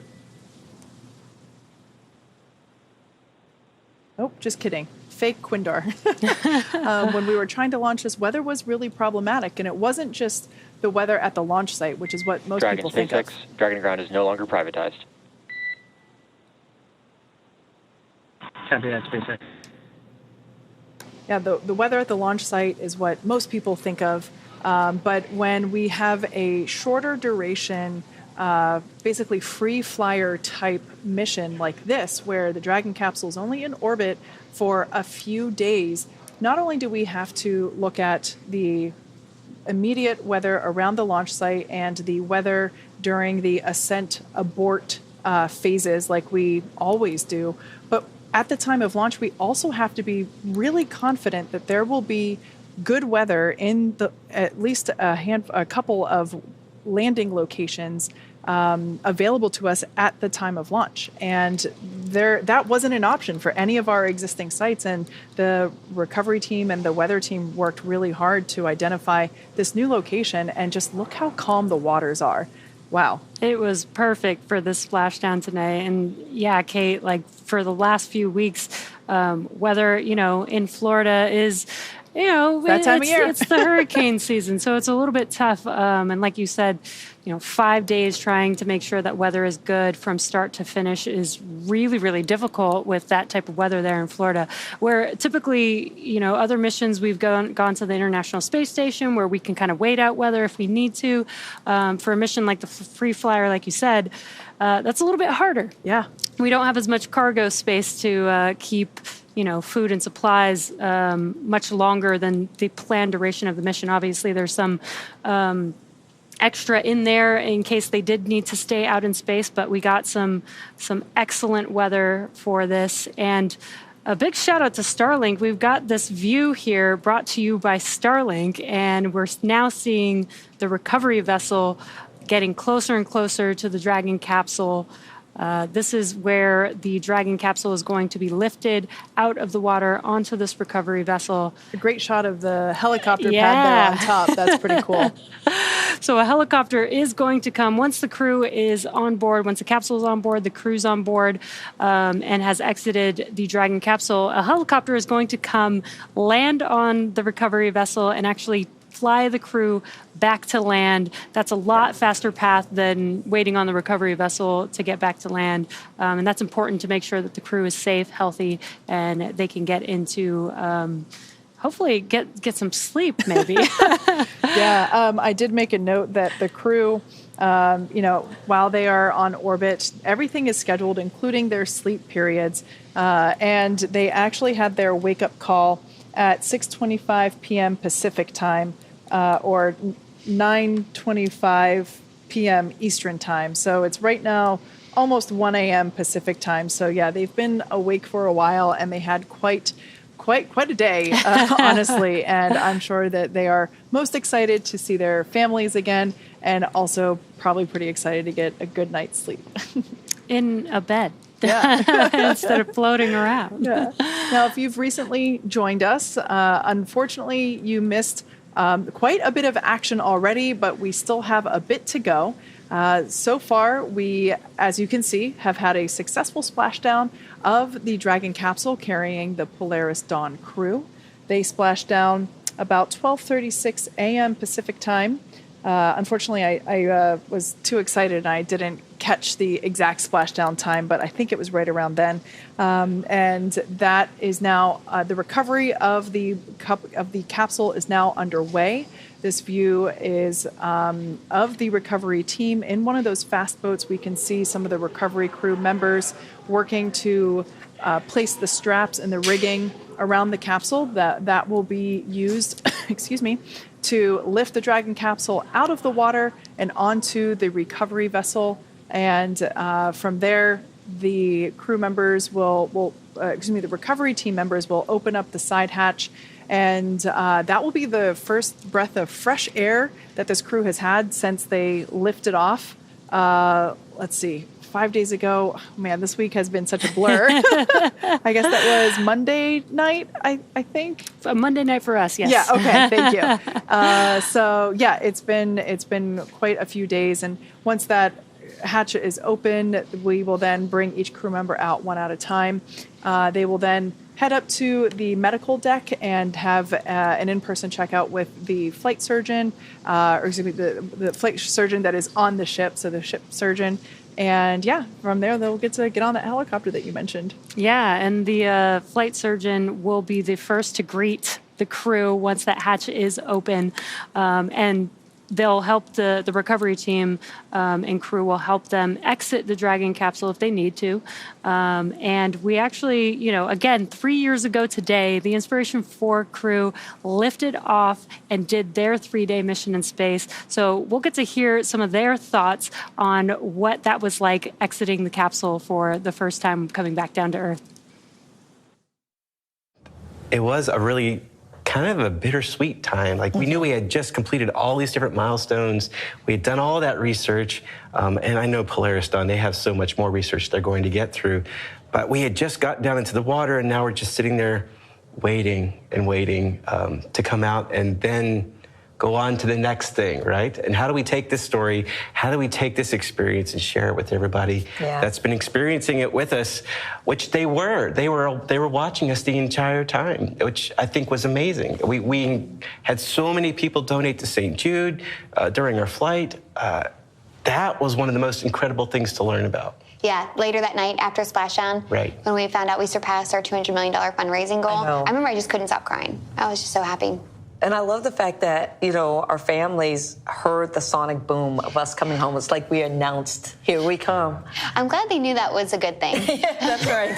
But my brother, Hayden is an aerospace engineer. He was like, yeah. He was so excited to hear that. He knew exactly what it was. And we were the first SpaceX crew to splash down in the Atlantic. So we were the first crew to cause a sonic boom back over Florida since the shuttle stopped flying. Yeah, I know. Such a special moment, Right. And I just remember getting back onto the boat and then working on opening up the side hatch for the first time, and Anil being there to welcome us. And welcome home, Earthling. I'll never forget that.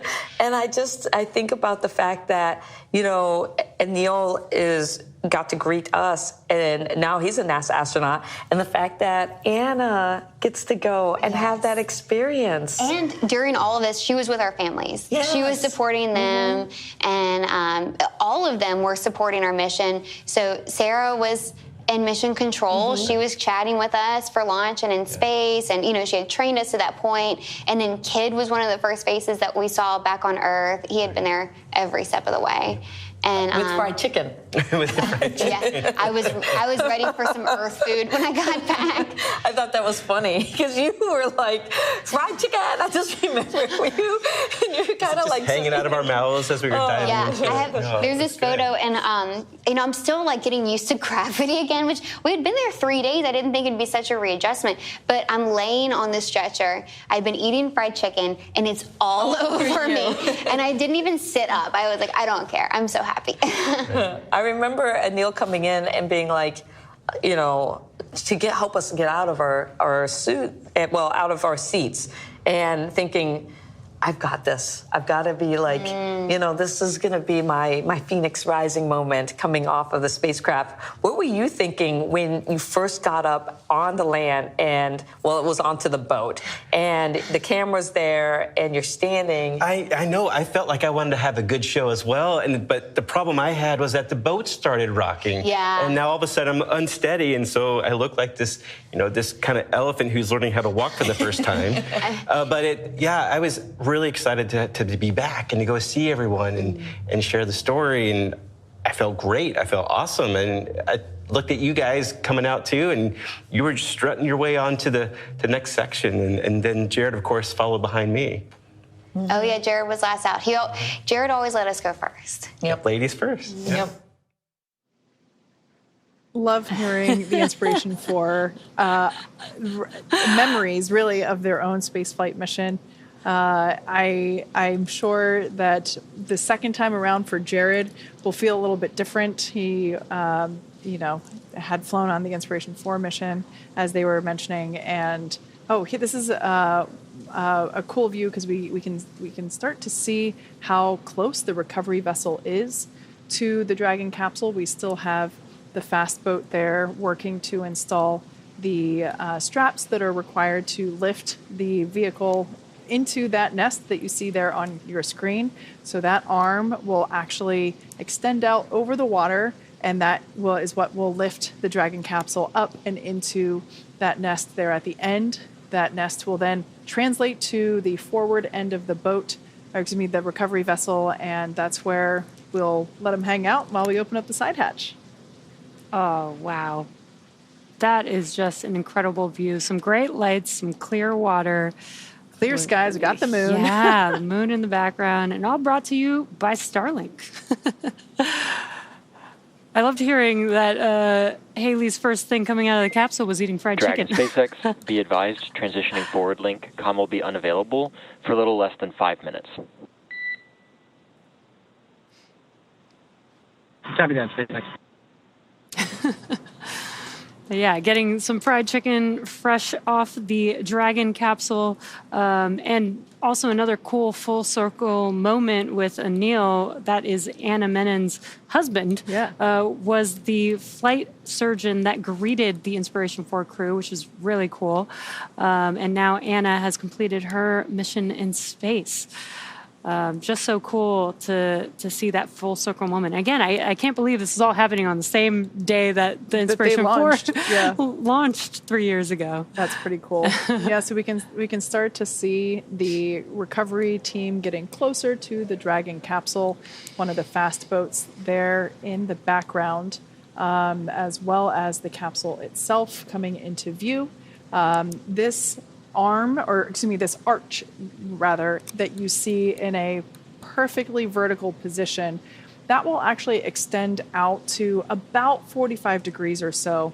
And it will happen quite quickly. Basically, once all of the straps are in place and secure and tight, that arm will extend. You can see a protective buoy there at the end of the vessel to help make sure that nothing comes into contact with the Dragon capsule.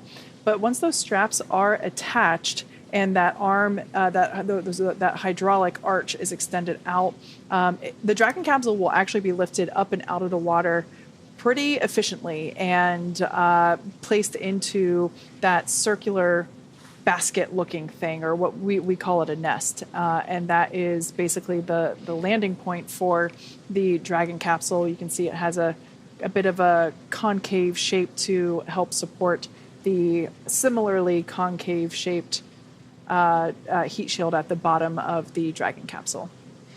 And once the Dragon capsule is in the Dragon nest, it will translate and move forward towards the front of the boat, actually more towards the middle of the boat, to a platform. As you probably can see on the Dragon capsule, the hatch is about in the middle of the Dragon capsule. So there is a platform for when they open up that hatch that it is very easy to exit the capsule to the platform. Now, while we can't see the crew themselves, they are remaining in their seats and strapped in with their safety harnesses. But at this point in time, they have opened up their visor, excuse me, as the dynamic portion of flight has concluded. We do continue to flow some cooled nitrox or nitrogen oxygen air mixture in through their suits to help keep them comfortable during this phase. But they are also at this point in time allowed to retrieve their water bottles, which had previously been stored for reentry. So yeah, they're able to stay cool and hydrated and just hang out and enjoy the last few minutes within their home for the last 5 days. They've done a lot of great work this week, so they get a little bit of time to relax and patiently wait as they wait for that hatch to open and get that first fresh breath of air.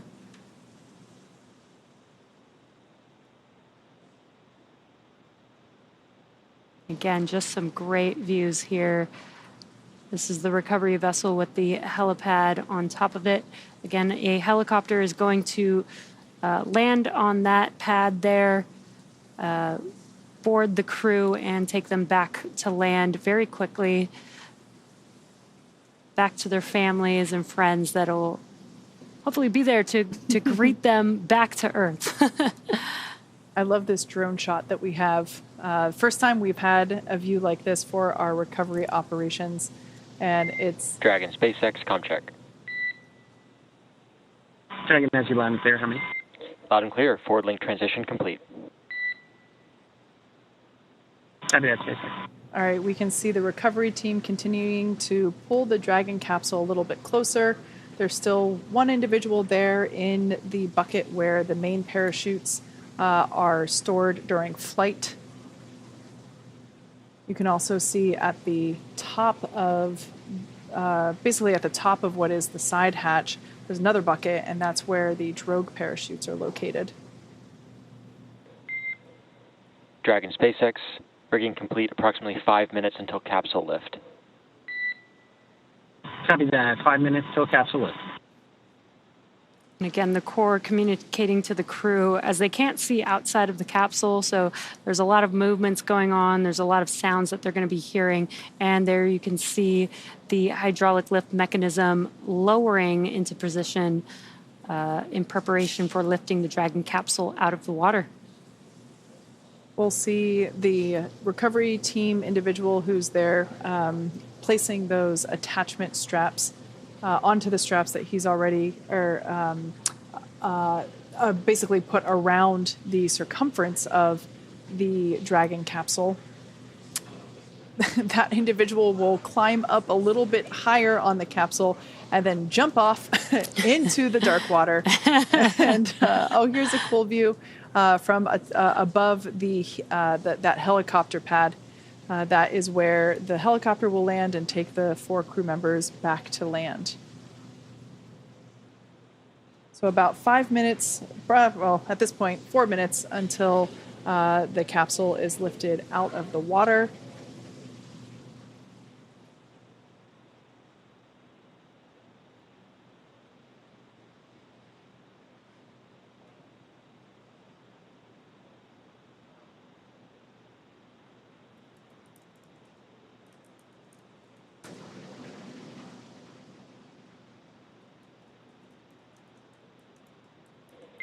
Dragon, SpaceX, brace for capsule lift.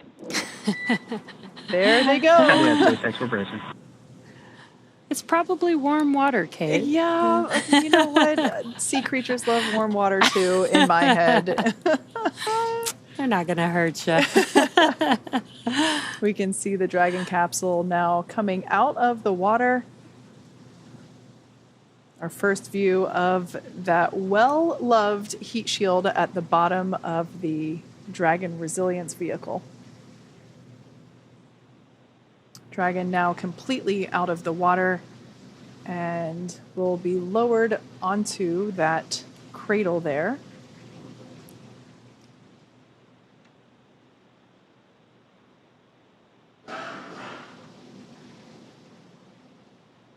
Once the Dragon capsule is lowered, we will see the recovery team, who are obviously out of the way for safety reasons at this point in time.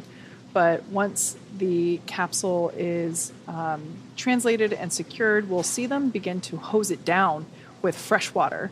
As we reuse these capsules, we want to try and minimize the effects of corrosion, which of course happen due to salt water. So we will actually begin to see not only that basin where the main parachutes were located, that will get rinsed out, as well as the overall capsule. The crew is now on the recovery vessel, probably their first moment of a little bit more stability being back on Earth.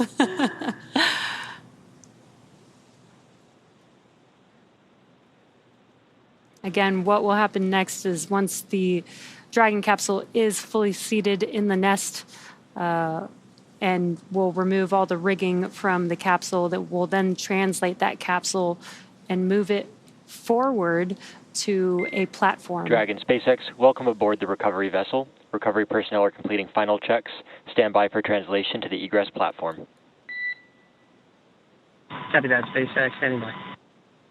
All right, great news there. And it looks like actually the estimation for lift was we completed it 2 minutes early.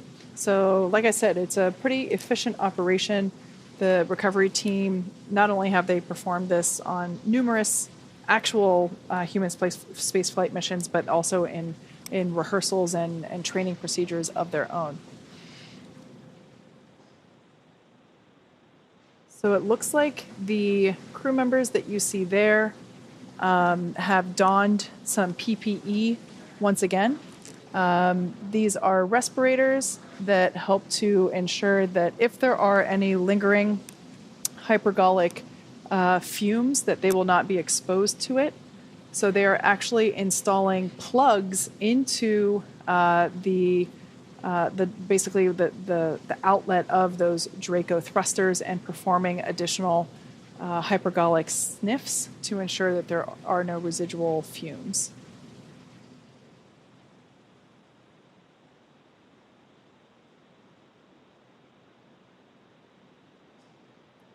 Once they install all of the necessary Draco plugs, they will continue with a final round of detection checks. And Dragon SpaceX, looking for your okay to come on board with cameras.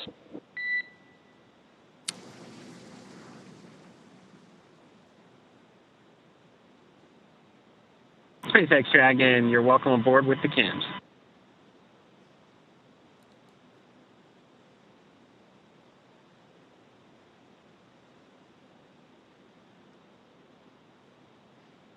SpaceX copies.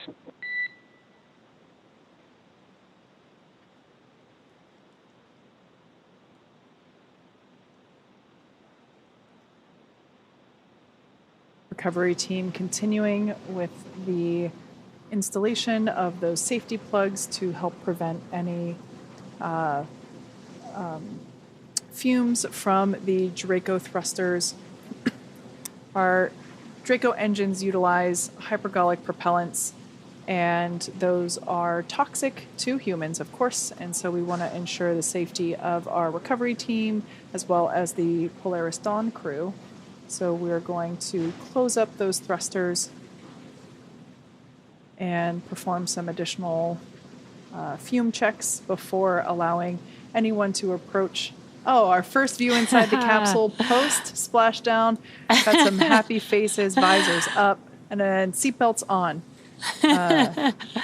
Yeah. The classic kid thumbs up. Yes, I love it. Yep. I've actually been following along with the procedures that they have on their tablets, they're located on their legs, and it's actually written into their procedure to remain seated and restrained, just in case if anybody inside was feeling daring. They are still required to keep all hands inside the ride at all times.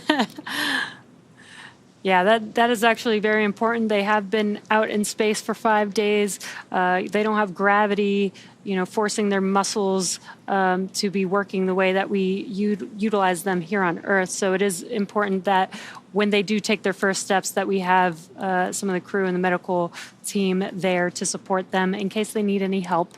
Absolutely.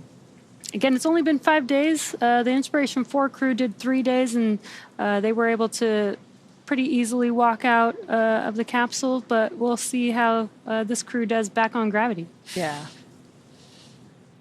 Everyone seems to be pretty calm and collected and just chilling out as they await for the Dragon capsule to be translated. Looks like that should be happening just in the next couple the next couple minutes as the recovery team completes their safety installations and removing some harnessing connections.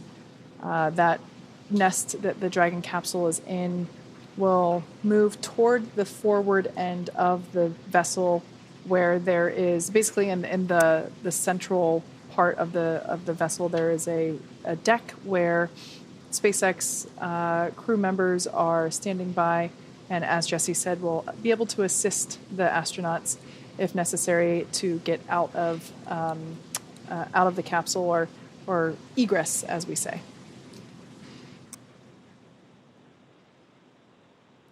And a cool view here, just looking from behind the seats.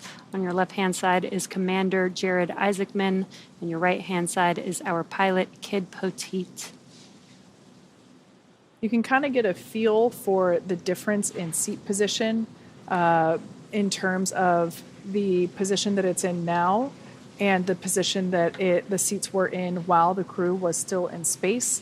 The warning and the 1.21 gigawatts stickers were a little bit closer to us, I feel like. So it kind of gives you a feel for the amount of rotation in those seats.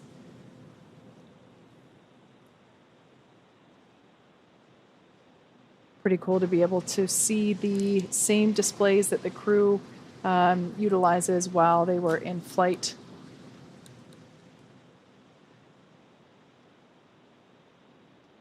Once again, Dragon resilience has been successful. Well, first of all, made an on-time splashdown in the, I guess this would be, considered in the Florida Keys down near at Dry Tortugas.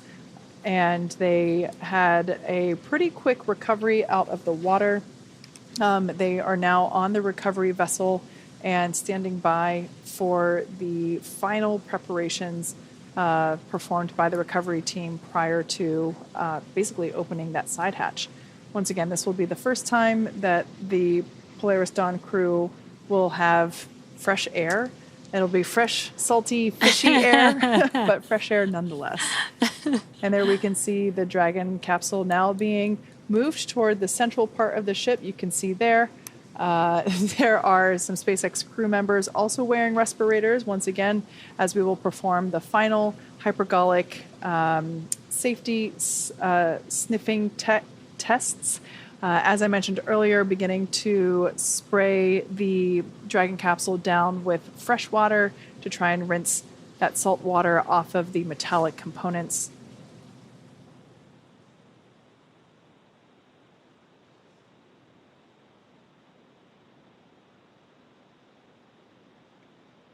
This is very exciting. We're just a few minutes away. There's still some more procedures that they have to go through in order to open that hatch, but just a few minutes away from hatch opening.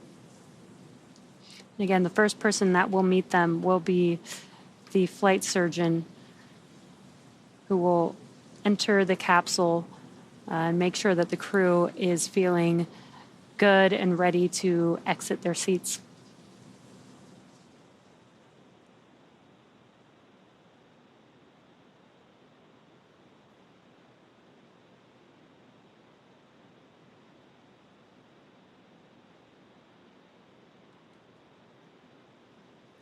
For those of you that that have joined just recently, the Dragon capsule carrying the Polaris Dawn crew splashed down just 41 minutes ago at 12:36 a.m. Pacific time, 3:36 a.m. East Coast time.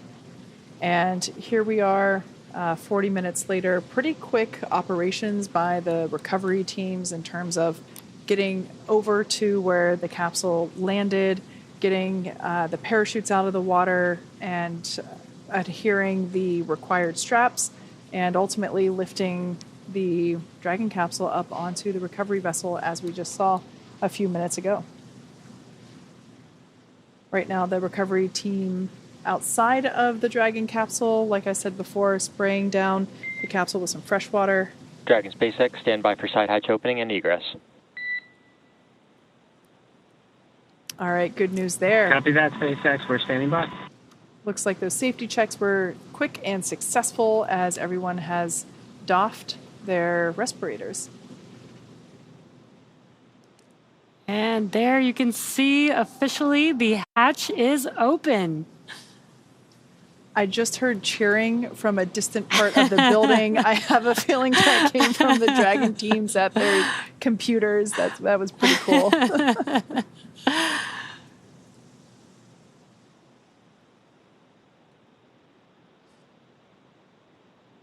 That is the flight surgeon doing initial medical checks, making sure that everybody is feeling good. I have a feeling by his smiling face, he's getting 4 smiling faces in return.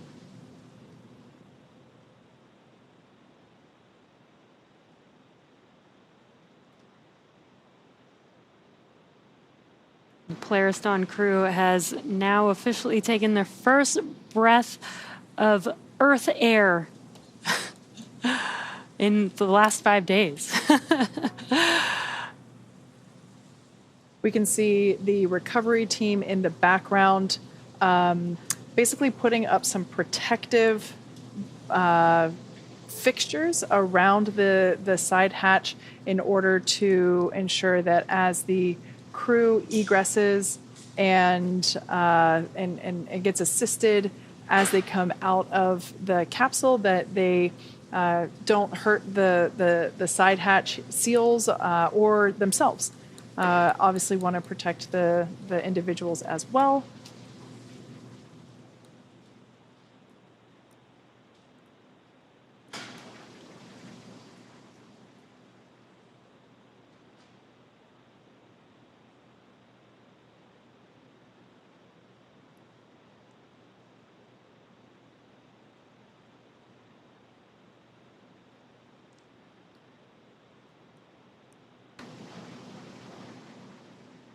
And super exciting, we can see that the crew is now prepping the Dragon capsule for the crew egress. And there is, they're going to be removing their harnesses, removing any equipment out of the way to ensure that they are safe to step out of their seats and egress the Dragon capsule. Even the flight surgeon has to be assisted. It's some tough maneuvering.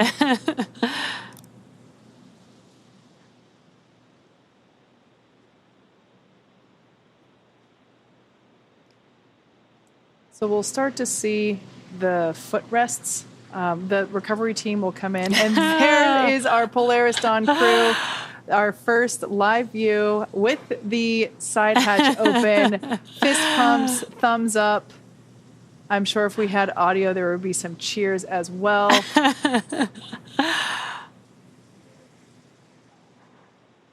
I'm sure the crew is so excited to be home, mission complete, like they said, after 5 days of some historic milestones. That smiling face there in the side hatch taking pictures, I'm sure that is John Krause, also known as Snap. He is I believe, the content director for the Polaris Dawn program. I'm sure it's an exciting moment to be able to capture, both with video and photo, the smiling faces of the crew members. Now we can see some SpaceX crew members recovery team, they'll come in, they will start to remove the footrests at the bottoms of each seat. That will help give a little bit more moving room, or I should say area to for folks to get in and help our 4 Polaris Dawn astronauts get out a little bit easier.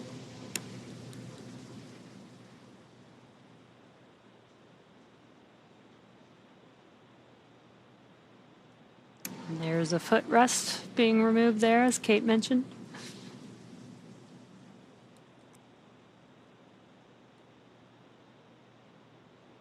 Fun fact about those footrests, they are custom sized for each astronaut, as well as the armrests. So each armrest and footrest basically comes in like a small, medium, or large option, and depending on, excuse me, the foot length and the arm length of each individual, they get the appropriate size for their body measurements.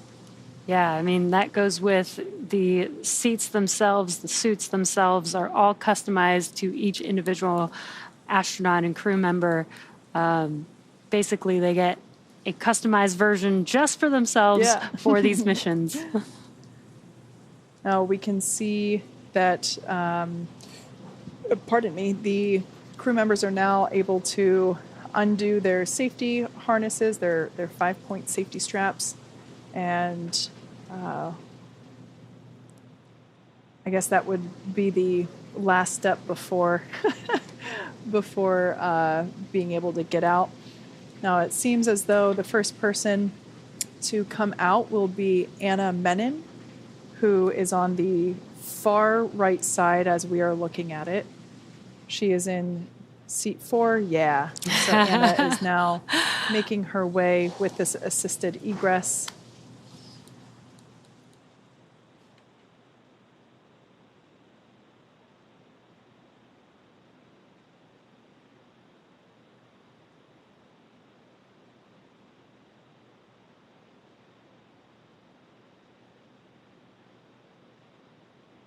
Mission specialist Anna Menon. There she is. Fellow SpaceXer. Yes. So happy. I love this. So excited. Welcome back to Earth, Anna.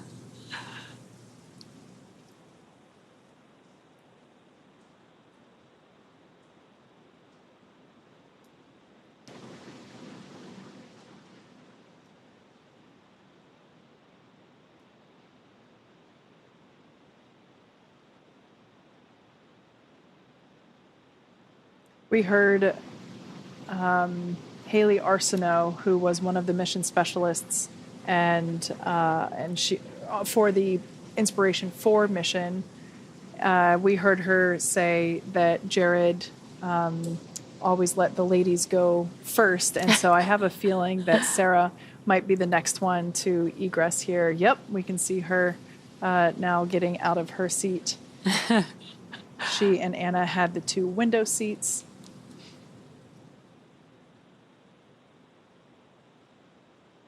SpaceX team assisting her to make sure that she doesn't hit the side hatch in any way. So much excitement. Our second SpaceXer to fly in space, mission specialist Sarah Gillis, back on Earth.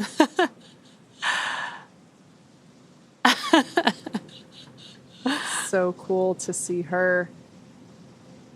Now egressing is our pilot, Kid Poteet.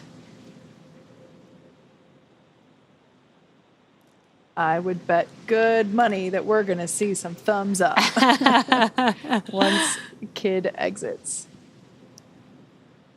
It's pretty cool to see that they are coming out, standing up on their own 2 feet and walking off. SpaceX Dragon, this is the final call. Sign off.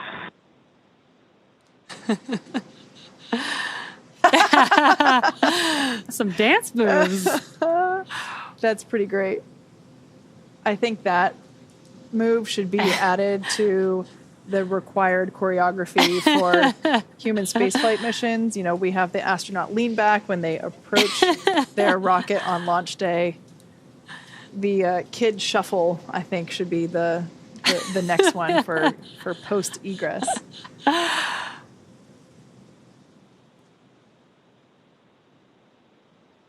We heard Jared get one last call out on the loops before egressing himself.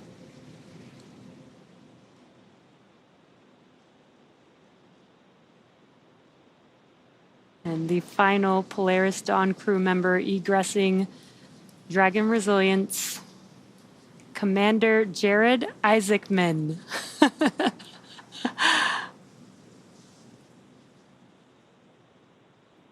Our second frequent flyer in Dragon, completing his second mission in space. For a second, I thought... For a second, I thought he was saying goodbye to his spacecraft, but it turns out he was saying goodbye to the people still in there assisting him with his egress. So incredible to see. What a day. What a week. What a week. And now with our Polaris Dawn crew safely back home on Earth and getting checked out by our medical team, what an incredible and exciting mission this has been. Next up, the crew will actually catch a helicopter flight back to shore where they will rejoin their families. Over the 5-day mission, Polaris Dawn set records and marked a few firsts that are critical to SpaceX's long-term plans for making humanity a multiplanetary species. After lifting off on Tuesday, September 10th at 5:23 a.m. Eastern Time from Launch Complex 39A at the Kennedy Space Center, Dragon climbed to an apogee of just over 1,408 kilometers, flying further than any Dragon to date and traveling further from Earth than any humans since the end of the Apollo program. Then on September 12th, SpaceX teams and the Polaris Dawn crew successfully conducted the first spacewalk from Dragon, testing our new in-house developed EVA suits and procedures that will be critical for building bases and cities on the Moon and Mars. Yeah, and it was so cool to watch that. The crew also performed a number of science and research experiments while in orbit, including 36 research studies and experiments designed to advance both human health on Earth and during long-duration spaceflight. And over the course of the mission, the crew demonstrated Starlink's power to transform the way we communicate with spacecraft and people in low Earth orbit, including that incredible music moment, which I've watched many times and will continue to watch even more. Now, our future in space is definitely bright, and it's really exciting to think about where we will be in the not-too-distant future. With all of that, thank you so much for joining us tonight and all week. As always, be sure to check x.com/SpaceX for updates. I'm Kate Tice. And I'm Jesse Anderson. Thank you to everyone for being with us this week for the Polaris Dawn mission, and have an incredible night.